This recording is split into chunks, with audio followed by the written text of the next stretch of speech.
के चाहिए। उ तो दलाल सरवा जो हम ठेकेदार बा उ तो पटेल कंपनी नीतीश कुमार जी के रिश्तेदार बा, हमरा ना विरोध करे के चाहिए। कमजोर बा तब न टूटल बा। काहे माने कमजोर हो गइल होई? बनावला बिनु निमन नइखे बनो। निमन नइखे बन ना विकास अच्छा विकास भइल बा नीतीश कुमार में, मोदी जी में तो गलती नहीं की। अधिकारी आ जौन ठेकेदार लेले बा एकर न कमी बा। जौन तो कौनी के मुखिया हो, वार्ड हो, चाहे बड़ा भी विधायक राम प्रवेश राय हो, कोई भी हो, आकर कम से कम इस मुद्दा को हल करे और काम करना चाहिए। लेकिन किसी नमस्कार साथियों, आपको बता दें कि अभी हम गोपालगंज जिले के बरौली विधानसभा क्षेत्र में मौजूद हैं और बरौली विधानसभा क्षेत्र के हम ऐसे गांव में मौजूद हैं, गांव के लोग यहाँ मौजूद हैं और गांव के लोगों से ही हम आपको बताएंगे कि आखिर ये मतलब कौन सा गांव है, कौन सा टोला है और कौन सा मोहल्ला है। लेकिन इस गांव के परिचय में हम आपको बता दें, ये गांव ऐसा गांव है कि बहुत बड़ा धनवान गांव है। ये ऐसा गांव है, ऐसे लोग हैं जो कि सरकार को पैसा देते हैं, सरकार को टैक्स देते हैं। सरकार जो भी टेंडर निकालती है इन्हीं गांव के लोगों से जो है वो टेंडर बनता है और ठेकेदार साहब का पेट चलता है और उनके घर परिवार का भी पेट चलता है। और ये वे लोग हैं भाई साहब कि जो मतलब कि धान रोपते हैं, गेहूँ रोपते हैं, कभी जो है दहाड़ आ जाता है, कभी सुखाड़ आ जाता है और कभी जो है ठेकेदारों के द्वारा बनाए गए नहर से ऑटोमेटिक जो है बाढ़ आकर के इनके फसल को बर्बाद कर देता है। उसके बावजूद भी जो है ये लोग सरकार को टैक्स देते हैं। सरकार को मतलब ये लोग जो है हर बार जो है पैसे देते रहते हैं। तो कहीं ना कहीं हमको भी ये चीज़ लगता है कि सरकार जो है कहीं ना कहीं कमज़ोर है और गाँव के लोग जो है कहीं ना कहीं धनवान हैं। का जी बड़ा धनिक मनिक बानी लोग ही रौरा लोग बानी लोग मान लीजिए गांव में के रौरा धान दहाइए जाला, कबो दहाड़ पड़ेला, कबो सुखाड़ पड़ेला। अब की काहे धान दहाइल बा? सब तो पागल माटी से काहे? नहर के बांध टूट के। काहे ठेकेदार के घूस ना देने का? अब ठेकेदार कमाता रहे, ठेकेदार नहीं जानता रहे। अच्छा, उनका के तो घूस दे। ये बताई ठेकेदार के धान दहाइल बा कि राउर धान दहाइल बा? हमनी के दहाइल बा। हम काहे केंगो दहा गई? बांध टूट के। बांध टूट गई, बाढ़ आइल बा का? बाढ़ है बूझी। अच्छा चलिए कहतनी का जी भैया सरकार ठेकेदार के डुप्लीकेट काम कइला के वजह से हाँ बांध टूट गइल बा, ढलाई टूट गइल बा, सारा लोग के फसल दह गइल बा। ए मारा तो बाढ़ आइले नहीं खे तो केंगनिया फसल दहा जाई। ई सब थे ई ठेकेदार के डुप्लीकेट ढलाई कइला के वजह से बाढ़ आ गइल बा। ए मारा तो तरह नया बात कहता नहीं जी कि ढलाई जौन बाकी होता है सरकार में तो बाढ़ चला ये सरकार में ढलाई होता तो बाढ़ आ जाता। अच्छा जहाँ 6 इंची ढाले के वहाँ 2 इंची ढाल के ठेकेदार पैसा भजा के लेके चल जाता रहे। और जब पानी आवता तो लोग के फसल 2-4 कट्ठा बा तो तूर के दहवा देता। हाँ ओकरा बाद भी सरकार टैक्स लेते बा, जौन फसल बा तो दहाइए जाता। हाँ। आ 2 कट्ठा 3 कट्ठा बानी से एकदम खैला बिनु मुँह 300 रोड प्रवेश अमीर का चाहे। अच्छा आ सरकार माने रौरे लोगन के पैसा से चलत था। हाँ आ हमनी के रोड पा के भीख मांगे के नौबत एबर आ गइल बा। अच्छा तोबर वालों भिखिया मांग के बराबर बोबे नु करी ले। बोबे करे नी। हाँ आ बोए नहीं आ कबो बाढ़ ले जाला आ कबो सुखाड़ ले जाला। अब की पैसा ठेकेदारे अब की ले गइले। तो का कहे के चाहतनी? हम तो ये कहतनी के नीतीश जी तनी अपना काम व्यवस्था पर टाइट करी। ठेकेदार जी जौन बाड़े नु उनकर यहाँ के लोग तनी कार्रवाई करी, तनी और वीआईपी ठेकेदारी दिवाई। हाँ दियाई। कैसन ठेकेदार के हो वाले के एकदम आज बन होला 3 महीना में नहर टूट के ढलाई उलाई छिटा गो। हाँ का जी भैया का नाम पड़ी अपन? हमारा नाम नुरजाद आलम पड़े। अच्छा केने घर बाराऊ? घर जे की बा ए जी बा। अच्छा कौची के पका के?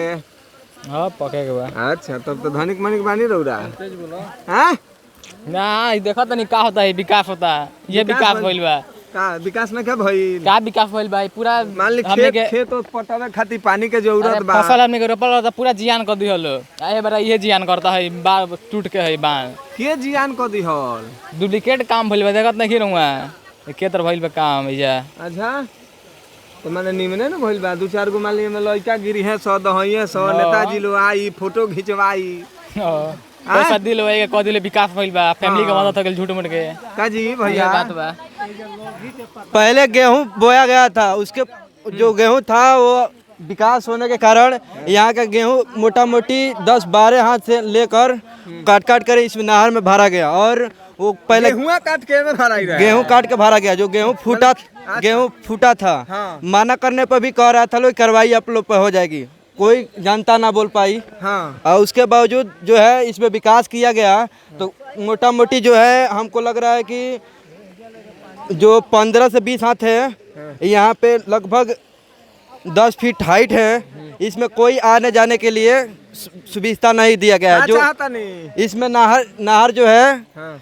जो हम चाह रहे हैं कि इस पे पुल चाहिए। और जो है विकास कराया गया है ठेकेदारों के द्वारा, जो हमारे फसल को भी बर्बाद कर रहा है और हमें आने जाने में भी कठिनाई कर रही है। देखिए है कितना बड़का बात कहता नहीं महाराज। देखिए भाई साहब, ये नाहर जो है लोग बता रहे हैं कि 3 महीना है ना जी, 3 महीना पहले बन रहा 3 महीना 3 महीना काहे झूठ बोलल तानी लोग। 3 महीना का नाहर टूटी तो सामने ही न आपका है। सामने ही बा आई है आई तो तनी ए चाची एमे मछरी ओछरी देखता नहीं खा ना नहीं कि देखो का है तो बैठल बानी बड़ा प्रेम से। हाँ। हैं? केने घर बा ए जे घर बा बड़ा हंसता नहीं, बूढ़ा पेंशन आइल बा का हैं? हाँ बाबू कहिया आइल हो? हाँ। कहिया आइल हो? ए घड़ी ए घरी आइल हो। तो अब खाना वाना में का बनल घरे? भात बना दाल बन सब्जी माने हमें मछरी देखता नहीं। ना यही तो बैठल बानी। अच्छा लोग कहता टूट गइल बा, हाँ का है? कमजोर बा तबे न टूटल बा। तो काहे माने कमजोर हो गइल होई? बनावला बिनु निमन नइखे बनल। निमन नहीं खे बना, ना देखे में तो एकदम नया लौकता जी। हाँ नया तो लौकत माने निमन से नइखे बनल। तनी छर और कुछ पड़ेला तब बरियार होला रड उड। हाँ हाँ ओ कहता लोग कि मोट ढलाई नहीं खे भाई। हाँ ये महाराज देखिए गांव में जौन बा कि इतना ना विकास चरम सीमा पर बा कि हे जगह लोग है दिखा दी पूरा एकदम लोग गोटा हो गइल बा। लोग हमरा बुझाता कि लगभग जो हता कि भादो भदवारी के दिन आ गइल बा तो मछरी उछरी में सब लोग नहीं खेनु जो ह चूंकि चेवरा चचर में हमनी के बानी सो। आ देखी होने का दुना चाची कहता है रही तनी हेला ना दी हम हमरा के देखी वहां लोग भागे लगनी। अरे इतना का दू कहता नहीं बोली चलिए ही कड़ी में जौन बाकी एगो माने भाजपा के यहाँ के शायद नेताजी है ना जी। ना हमनी के कर भागवा को वही ले बनी ऐसे का हो जे गमछी से एकर मतलब भाजपा के लोग रखेला तो रखे खातिर वो नहीं रख सका। सुनले बानी कि जय श्री राम करी ले। हां तो जय श्री राम तो कोई जाला तो जय श्री राम। देखी यहाँ के जौन बा कि माने केंद्र में सरकार बा, बिहारों में सरकार बा, आ यहाँ के जौन बा कि है विकास लौकता का जी खूब निमन विकास भइल बा रउरा सरकार में। अच्छा विकास भइल बा नीतीश कुमार में, मोदी जी में तो गलती नहीं की। अधिकारी आ जोन ठेकेदार लेले बा एकर न कमी बा। जोन लोग में गलती नहीं है। लोग में अच्छा लोग आवाज उठावते बा, कहाँ के उठावल ना पहले भी हमनी के विरोध कैले बानी सन। पहले भी तो अधिकारी लोग आइल तो कहता कि सरकारी काम में रउआ बाधा डालब नु तो रो लोग ऊपर हम केस क देम सन। ई बताई हम काम के विरोध कइल जा ओकरा बाद केसो ले लिया जब ले जियल जाई जब ले हमनी के केस लड़े के पड़ी तो ई बताई अच्छा चीज बा। हम तनी से विरोध करनी तो केस से की तला दा गइल तो ई सब बा। यहाँ से छोट बड़ से बड़ जे नेता गण बा उ सबे के नु आवे के चाही, आके एकर कहे के चाही, वहाँ सबे के वोट चाही पंचायत से। हाँ सब आदमी विरोध कैले, पहले भी विरोध भइल बा, पहले भी न्यूज बनल बा। वो देखी विरोध हुआ है, विरोध बहुत हुआ है। तब वो बनत रहता। हाँ एक महीना 1.5 महीना में सब ढाल उल के चला गया। लमसम बहुत दूर तक है, एक महीने में ढला ढाल उल के चला गया लोग। हमनी के सीढ़ी के बाद ओकरा बाद काहिल के छोटा पुल ना जाता तो लोहे के बना दिलो। 4 फीट हैंगा चौड़ा लंबा की लोग आज सरकार राउर बा, विधायक जी राउर बा, ठीक बना मंत्री जी राउर बा, मुख्यमंत्री जो विधायक जी से अरे कहाइल बा हमरा के जिन ठेकेदार होले करे नु उनकर से कहाइल कि तू एमे करवा दो कहीं तो कहले ठीक बा हम करवा दो। तो ओकरा बाद सब के सुत गइल, गांव के लोग ना करवले, सब माल भंजोला चल गइल। ओकर का कमी बताई एमे गांव के लोग माने दोषी हो गई। दोषी बोलला बा जब हमारे गांव में काम होता हमने के आवाज ना उठौनी सन। अब सुनी आवाज उठल, अच्छा आवाज उठल फिर दोबारा हमने के आवाज बहुत उठल लेकिन आवाज केहू सुनल ना। अच्छा पुल के मांग हम वीडियो के द्वारा भी 2 बेर 3 बेर कहनी लेकिन वो लेकिन से अधिकारी लेकिन वो वीडियो पर चाहे वो ऐसे मांग के वो सुनल ना। हाँ। यहाँ तक कहने के मुखिया हो, वार्ड हो, चाहे बड़ा भी विधायक राम प्रवेश राय हो, कोई भी हो, आकर कम से कम इस मुद्दा को हल करे और काम करना चाहिए। लेकिन किसी ने इस वीडियो को कोई ध्यान नहीं दिया। कोई कह रहा है हमारा फंड का नहीं है, कोई कह रहा है हमारा फंड का नहीं है। अरे तो आखिर कोई का फंड हो, लेकिन जिसका फंड से हो लेकिन उसको आना चाहिए ना, आवाज उठानी चाहिए। अरे विधायक जी है वो नहीं करेंगे तो मुखिया जी मनरेगा से करे, विधायक जी करे, वो नहीं है तो ये बात MP साहब के लगे पहुंचाया जाए। लेकिन ये काम होना चाहिए। लेकिन काम कोई कह रहा है कि मेरी फंड में नहीं है। फिर आखिर मैं ये जानना चाहता हूँ कि किसके फंड में है और कौन करेगा, ये तो बताए। अच्छा बनही के बेरा टोटल ड्रामा भई रहे का? बिल्कुल बिल्कुल बनही के बेरा उस वक्त भी रुक रहे। बना हुआ है तो जब ये नाहर किसी का फंड से पास हुआ, टेंडर से पास हुआ, जब पब्लिक का कोई फायदा ना हो, कोई लाभ ना हो, तो ये नाहर बनाने से क्या फायदा है? अब तो टूट गईल। अब टूट गए तो जो रहे तो दह गए। हम अपने कीमती जमीन 4-4 कट्ठा 5-5 कट्ठा नहर में दान कर दिए। अच्छा, दान कर दिए बनी? 50 रुपया 100 रुपया में। और उसका ऊपर से जमीन दान भी किए हैं। दान करने के बाद आज फसल भी हम दान कर रहे हैं सरकार को। अच्छा, आज खैला भी मर रहा है, कोई पूछ रहा है? विधायक अपना घर से देगा वोट तो रउरे न दिले। तो वोट हम ही देनी। लेकिन वोट जब हम देनी तो हम जब विकास के मांग कहनी तो क्यों सुनता? अब तो वोट ले लो, अब 5 साल के बाद न काम बा। फिर तो वोट आ गई। तो वोट आ गई तो अब जब नॉमिनेशन हो जाए तब न आए। पहले आगे का करे? के है जी के विधायक जी? हमने यहाँ के विधायक राम प्रवेश राय शायद हमारा मोहल्ला में 5 साल में कबो आयल ही नहीं की बे बैग का। कबो हाँ, नहीं आई। हम नहीं देखला हमारा एरिया में। इतना बड़का आरोप लगाओ तनी बिल्कुल, बिल्कुल। विधायक जी के नहीं देखले ना ना, हाँ इलेक्शन के वहाँ देखले बानी। अब अगर इलेक्शन के बाद अभी हमारा एरिया में हम नहीं की देखले, और कोई देखले हुई तो अलग बात बा। अच्छा, कबो खबरो नहीं मिलो? कुछ ना खबर खैरियत, कुछ ना खबर खैरियत। अब नॉमिनेशन हुई ओकरा बाद न। ओकरा बाद नेताजी लोग आई ना? ओकरा बाद हे नाहर के लेके हम ही चाहतनी कोई भी नेता बा, कोनो पार्टी के होको, विपक्ष होको, पक्ष होको, एकरा के काम कइल जाओ। नाहर के कम से कम जौन टूटल एकरा बनावल जाओ। आ एक कम से कम जौन 4 किलोमीटर दूर से लोग आवत एकरा कम से कम टर्निंग पुल होल दियल जाओ। गाड़ी आवे जाए के व्यवस्था हो। लेकिन लोग अपन कीमती जमीनों दे देलस। आ जमीन देला के बाद जौन 1-2 कट्ठा बा तोनो दहवा देता। ई सरकार बहुत जुलुम करता। हाँ, ई जुलुम तनी मुनी नहीं के बहुत होता। एगो तो सारा जमीन चल गइल, आ दूसरा नंबर 2 कट्ठा 1 कट्ठा बचल बा जौन लगाओ तनी हो चल बगैर मरत रहे। आ ओकरा बाद से जब नॉमिनेशन होई त का हाल बा? ठीक बानी कि ना? एकरा पहले ठीक ठाक केहू नहीं लोग कहता विकास हो गई, रोड बन गई, बिजली मिलता फ्री में। अब का चाहे? बिजली मिलता, विकास मिलता, सब कुछ मिलता। आ जौन है 2 कट्ठा दहात है पे काहे नहीं देखल जाओ? एकरो के तनी देखल जाओ। रही पेटवा में तबे न बिजलियों में सुते पंखवा में। बहुत बढ़िया, बहुत बढ़िया भाई।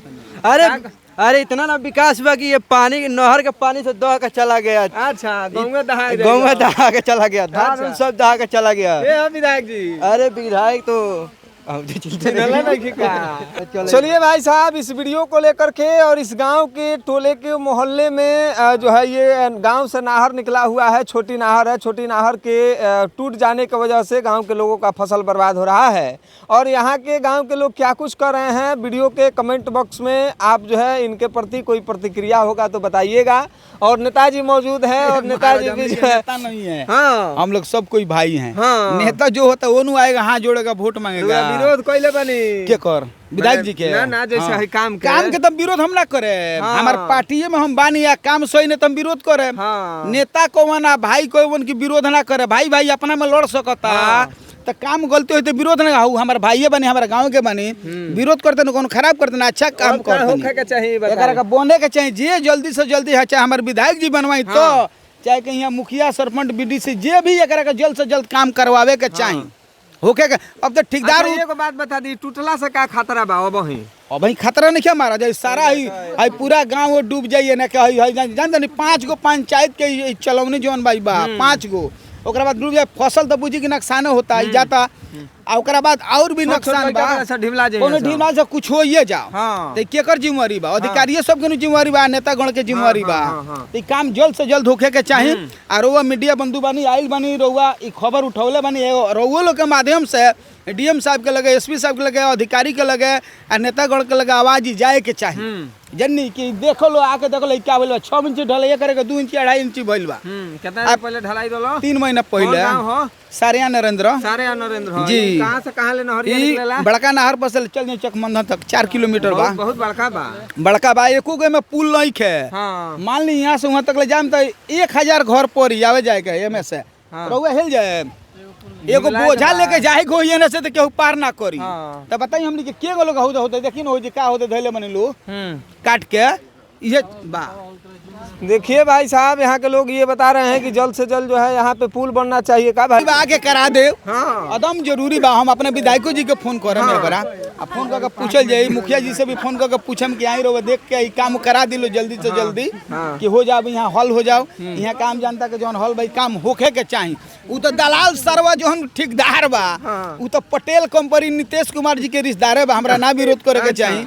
माल भंजौला से ले गई आ जब ये गांव के लोग विरोध करे हमहू कैले रहनी कहे कि सरकारी केस क देम कि फंस जेबो लोग जिंदगी में फंस जेबो। देखिए ऊपर आवाज उठने से छोड़ देनी सफेद बाद में तो ऐसे घाटा हमने के भाई कलम 2 कट्ठा 4 कट्ठा ये लोग के जमीन है बह जा दोहिए जाओ ऐसे फायदा का ये से ना हरवा रहे न मटिया उ सही रहे कि लोग काट दे माटी से बनाई। चलिए भाई साहब हम भी जो है जो भी अधिकारी या फिर नेतागढ़ इस वीडियो को देख रहे हैं आपसे गुजारिश करेंगे आग्रह करेंगे कि ये जो नहर है बहुत बड़ा नहर है और गांव का आबादी जो है लगभग 500 घरों से ज़्यादा है और यहाँ के गांव के लोगों को जो है मतलब संदेह ये है कि नहर का पानी जो है अब गांव में जा रहा है, फसल तो बर्बाद हो ही रहा है, इसके साथ साथ ये भी है कि कहीं कोई मतलब घटना नहीं हो जाए। घटना से वंचित रहने के लिए अधिकारियों से हम भी गुजारिश करेंगे कि आप सब जो है अति शीघ्र इस नहर में जो ये अभी पानी बह रहा है इसका कम से कम रुकवा दिया जाए, इस नहर को मिट्टी भर दिया जाए या फिर रोड़ी डाल दिया जाए, किसी भी तरह से जो है मतलब इसको फिट कर दिया जाए ताकि जो है गाँव का फसल बर्बाद होने से बच जाए। ये नहर से तीन पंचायत जुड़ता है, सारिया नरेंद्र बिलसौड़। हाँ मिला जुला करके वही है कि मतलब बहुत गांव से जो है जुड़ा हुआ है। वीडियो में जो है आप अपनी प्रतिक्रियाएं दीजिएगा। मिलते हैं अगले वीडियो में, तब तक के लिए बहुत बहुत धन्यवाद।